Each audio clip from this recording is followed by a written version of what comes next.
Hi there, and welcome to Storytime with Kay. Today we will read Spongebob Squarepants UFO by Adam Beechen and illustrated by Zina Saunders. This book was published by Nickelodeon Publishing in 2013.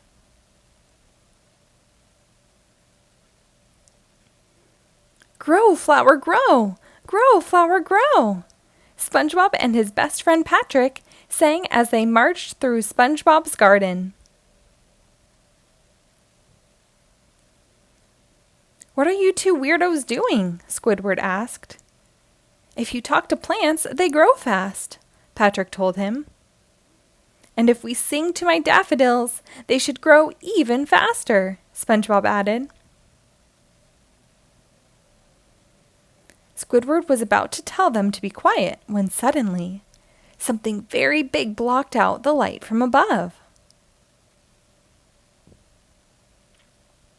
Everyone in Bikini Bottom met to talk about what had happened. They decided aliens must be invading Bikini Bottom. "We should run and hide," someone shouted. "No, we should hide and then run," someone shouted back.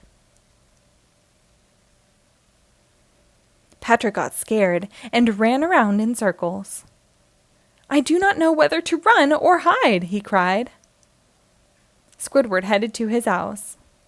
"I do not think it's the end of the world," he grumbled. "Everyone should go home and stop making so much noise." "Maybe this is not the end of the world," Sandy suggested. "Maybe it's just something we do not understand yet."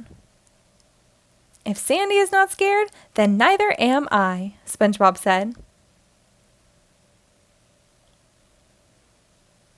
"If you are not scared, then I will try not to be scared either," Patrick told his friend.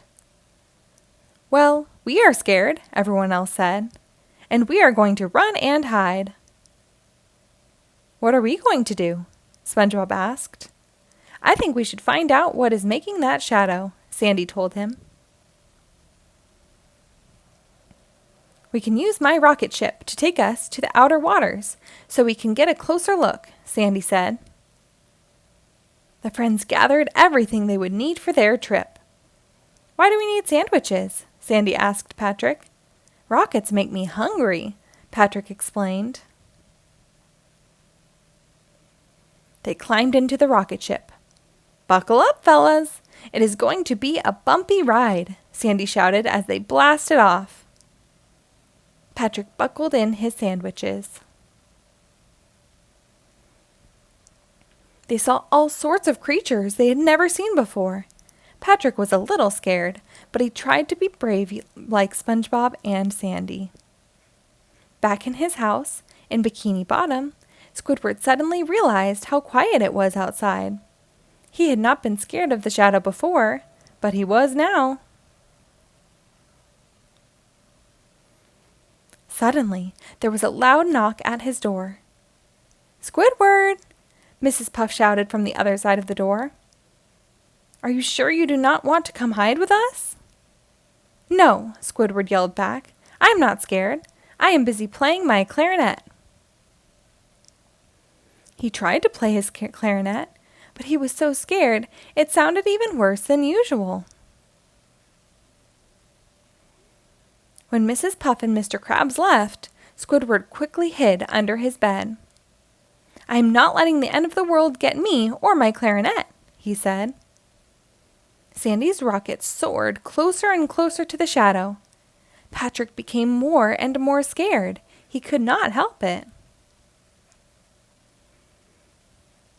"What if that shadow really is the end of the world?" Patrick asked. "Then at least we will have seen it up close," SpongeBob answered. "And we will have seen it together," Sandy agreed. Finally, they were close enough to see what was making the shadow, and they could not believe it. "Hey guys," said their old friend Stan the Manta.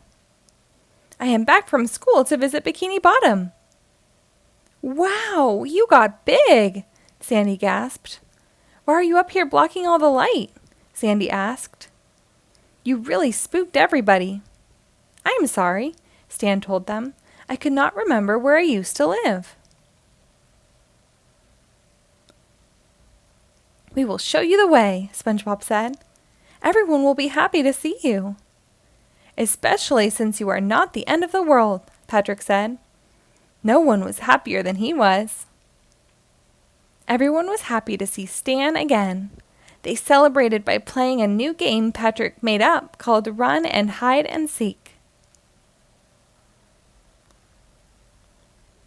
Squidward did not play along. If he had played, he would have won. He stayed in his hiding place for 2 weeks. The end. Thank you for reading along. Be sure to rate and follow us for new episodes posted daily.